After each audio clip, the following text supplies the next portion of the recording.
नमस्कार, स्वागत है आप सभी विद्यार्थियों का आपके अपने यूट्यूब प्लेटफॉर्म उदय एजुकेशन में। इस वीडियो में बात करेंगे अर्धवार्षिक परीक्षा 2022-23 की दृष्टि से इम्पोर्टेंट कक्षा 6 के विज्ञान विषय के पेपर के बारे में, जो कि आपके आने वाले अर्धवार्षिक परीक्षा की दृष्टि से काफ़ी इम्पोर्टेंट रहने वाला है। तो आप सभी विद्यार्थियों से निवेदन रहेगा, वीडियो को अंत तक देखिएगा, वीडियो को लाइक कर दीजिएगा। आपका अपना चैनल है, अभी तक आपने उदय एजुकेशन को सब्सक्राइब नहीं किया है तो चैनल को सब्सक्राइब जरूर कर लेना है। और विद्यार्थियों, आप सभी को इस वीडियो को अंत तक देखना है, काफ़ी कुछ आपको यहाँ पे फायदा होने वाला है और कई सारे प्रश्न आपके एग्जाम में बिल्कुल ऐसे कैसे देखने को मिलने वाले हैं। आपका यहाँ पे पूर्णांक है वो 50 अंक का रहेगा और आपको समय है वो 2.5 घंटे का दिया जा रहा है। यहाँ पे सबसे पहले निर्देश है कि सभी प्रश्न हल करने अनिवार्य हैं। विद्यार्थी सर्वप्रथम पेपर के ऊपर अपना नामांकन यानी रोल नंबर लिखें। चलिए बढ़ते हैं पहले प्रश्न की ओर। पहला प्रश्न है कि सर्वाहारी जंतु हैं गाय, कौवा, हाथी, बंदर। तो इसमें कौवा है ना, ये सर्वाहारी है, मतलब ये अंडे वगैरह भी खाता है, मांस भी खाता है और साथ ही दाने भी सूंघता है, तो इसलिए ये क्या हो जाएगा, सर्वाहारी हो जाएगा। बाकी गाय है, ये शाकाहारी है, हाथी भी शाकाहारी है और बंदर भी शाकाहारी है। अगला प्रश्न है कि हरे एवं कोमल तने वाले पौधे क्या कहलाते हैं। तो विद्यार्थियों, उन्हें शाक कहा जाता है। ऑप्शन नंबर और रहेगा इसका सही आंसर। प्रश्न संख्या 3, रेगिस्तान का जहाज कौन सा जंतु कहलाता है। ऊंट, बकरी, भेड़, गाय। तो विद्यार्थियों, रेगिस्तान का जहाज है अपने राजस्थान के राज्य पशु ऊंट को कहते हैं, तो इसमें भी ऑप्शन नंबर अ रहेगा सही उत्तर। प्रश्न संख्या 4, 1 मीटर में कितने सेंटीमीटर होते हैं। 1000 सेंटीमीटर, 200 सेंटीमीटर, 10 सेंटीमीटर या फिर 100 सेंटीमीटर। तो विद्यार्थियों, 1 मीटर में आपके जो 100 सेंटीमीटर होते हैं, तो ऑप्शन नंबर द रहेगा इसका सही उत्तर। अगला प्रश्न है कि वस्त्र क्या है। पारदर्शी, पारभासी, अपारदर्शी, कोई नहीं। तो विद्यार्थियों, इसका सही आंसर हो जाएगा आपका वस्त्र है, ये क्या है, पारभासी हैं, यानी ऑप्शन नंबर ब रहेगा इसका सही आंसर। तो इसमें ऑप्शन ब रहेगा। अगला प्रश्न है प्रश्न संख्या 6, रिक्त स्थानों की पूर्ति कीजिए। तोता केवल उत्पाद खाता है, पादप या फिर जंतु। तो इसमें सही आंसर क्या हो जाएगा, तोता है वो केवल पादप खाता है, यानी पौधे के जो उत्पाद हैं उन्हीं को खाता है, तो यहाँ पे हो जाएगा पादप। ब ऑप्शन देखिए, विटामिन सी की कमी से खाली जगह रोग होता है। तो विटामिन सी की कमी से विद्यार्थियों स्कर्वी रोग होता है, तो यहाँ पे हो जाएगा स्कर्वी, ठीक है ना, स्कर्वी आप लिखेंगे। इसमें अगले खाली जगह हैं कि खाली जगह जांतव तंतु हैं, तो यहाँ पे सही आंसर हो जाएगा आपके स वाले में ऊन, ठीक है ना, ऊन हो जाएगा। और द है, रेत जल में विलयन या फिर अविलयन करती हैं। क्या करती हैं आप भी बताइएगा, अगर आपको आता है तो अविलय करती हैं, क्योंकि रेत है वो जल के अंदर अविलय करती है, जल के अंदर मिलती नहीं है, जबकि जल है वो रेत के अंदर मिल जाता है। अगला प्रश्न है प्रश्न संख्या 7, शाकाहारी एवं मांसाहारी जंतुओं में अंतर स्पष्ट कीजिए। शाकाहारी वे जंतु होते हैं जो केवल पादप उत्पाद ही खाते हैं, या फिर अपन कह सकते हैं जो कि मांस वगैरह नहीं खाते हैं। मांसाहारी जंतु वे होते हैं जो कि मांस वगैरह खाते हैं। तो इस तरह से आपको इसमें अंतर बताना है। हमारे भोजन के मुख्य घटकों के नाम लिखिए। तो विद्यार्थियों, हमारे भोजन के जो मुख्य घटक हैं वो कौन कौन से हैं, एक बार आप भी बताने का प्रयास करें। तो अपने हो जाएगा, एक तो हो जाएगा कार्बोहाइड्रेट, वसा, प्रोटीन, विटामिन, खनिज लवण, जल। ये सारे के सारे हमारे भोजन के मुख्य घटक हैं, ठीक है ना। आप ध्यान रखना है, कार्बोहाइड्रेट, वसा, प्रोटीन, विटामिन, खनिज लवण, ये सारे के सारे अपने भोजन में पाए जाते हैं। अगला देखिए प्रश्न संख्या 9, नारियल तंतु से बनने वाली 2 वस्तुओं के नाम लिखिए।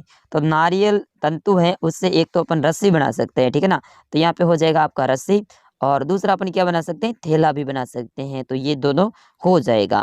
प्रश्न संख्या 10, पारदर्शी और अपारदर्शी में अंतर स्पष्ट कीजिए।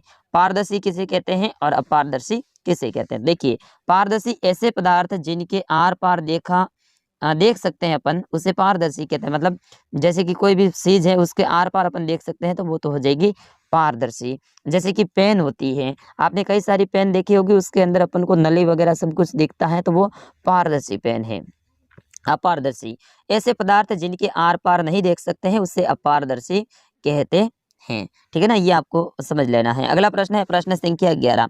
ये सारे के सारे प्रश्न इंपॉर्टेंट हैं विद्यार्थियों, वीडियो को अंत तक देखना है ताकि आपको अच्छे से इन प्रश्नों को याद हो जाए और आपकी तैयारी अच्छे से हो जाए। पदार्थों को पृथक करने की विभिन्न विधियों के नाम लिखिए। तो पदार्थ होते हैं ना, उनको अलग करने की विधियों के नाम बताने हैं।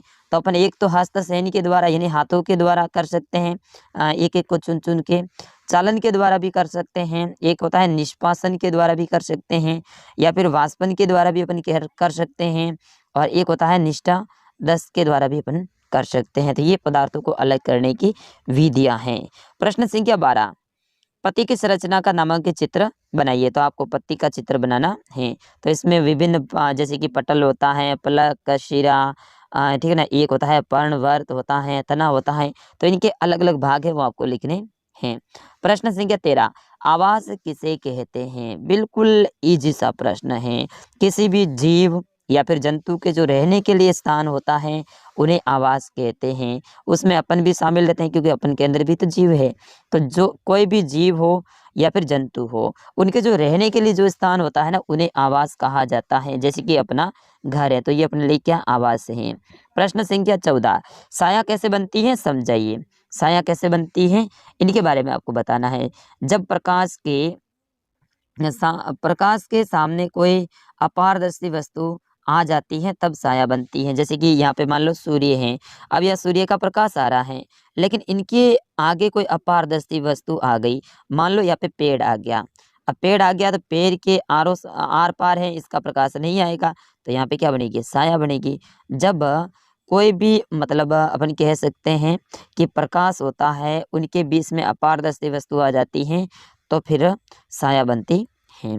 अगला प्रश्न, पुष्प का नामांकित चित्र बनाइए। तो इसमें भी आपको पुष्प का नामांकित चित्र बनाना है। इसको आप एक बार पासबुक में देख लीजिएगा। प्रश्न संख्या 16। विटामिन ए और विटामिन बी की कमी से कौन से रोग हैं वो होते हैं, इनके लक्षण बताइए। तो विटामिन ए की कमी से रतौंधी रोग होता है, और इसके होने से क्या होता है कि अंधेरे में अपन को कम दिखाई देता है। तो आप लिख सकते हैं विटामिन ए की कमी से रतौंधी रोग होता है और इसके कारण अपन को अंधेरे में कम दिखाई देता है। अब विटामिन बी की कमी से कौन सा रोग होता है? बेरी रोग होता है विद्यार्थियों।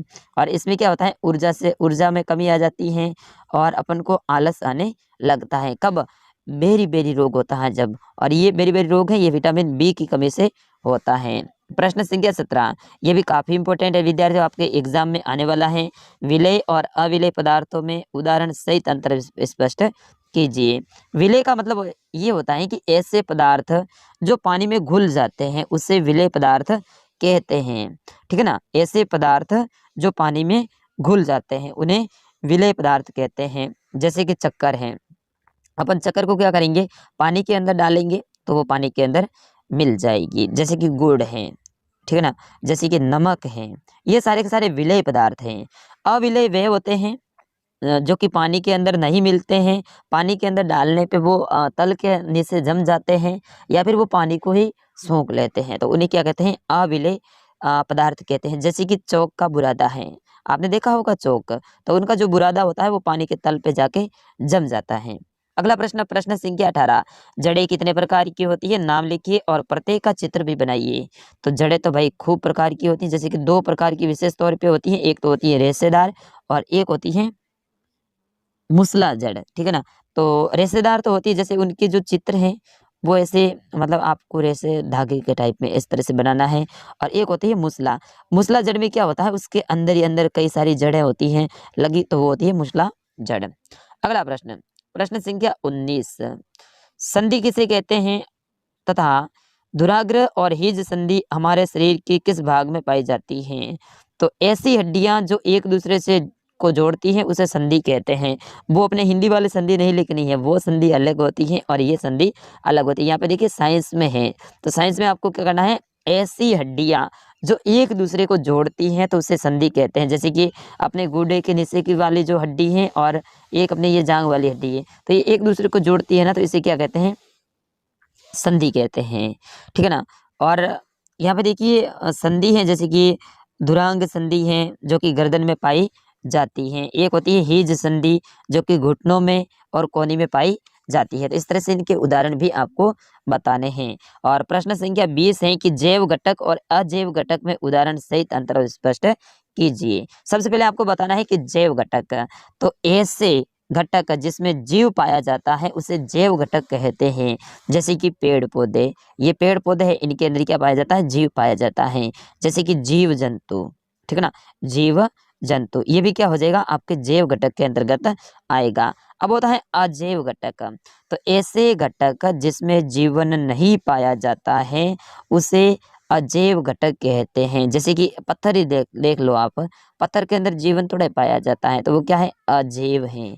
चट्टान अपन देख सकते हैं, चट्टान, जैसे कि पानी है, पानी के अंदर जीवन थोड़ा पाया जाता है, तो ये सारे के सारे क्या है, अजैव घटक हैं। तो विद्यार्थियों, इस वीडियो में बस इतना ही। सारे के सारे प्रश्नों के उत्तर मैंने भी साथ में बताए हैं, तो मेरी मेहनत के लिए आप लाइक कर दीजिएगा। अगर ये पेपर आपको डाउनलोड करना है तो हमारी वेबसाइट पे जाइए, फटाफट आप सभी विद्यार्थी जाइए udaystudy.com, ठीक है ना। गूगल में जाके आपको सर्च करना है udaystudy.com, ठीक है ना। ये सर्च करने के बाद में आप वहाँ पे राजस्थान जीके का ऑप्शन मिलेगा, वहाँ पे एक कक्षा 6 विज्ञान पेपर PDF ऐसा नाम लिखा होगा, उसके ऊपर क्लिक कीजिए और उसके अंदर ही डाउनलोड का नाम लिखा होगा, उसके ऊपर क्लिक कीजिए, सीधे आपके फ़ोन में सेव हो जाएगी। विद्यार्थी, इस वीडियो को ज़्यादा से ज़्यादा शेयर करेंगे, लाइक करेंगे, और अगले कौन से विषय का पेपर चाहिए वो भी आप कमेंट में बताइएगा। मिलते हैं अगले वीडियो में, तब तक के लिए नमस्कार, जय हिंद।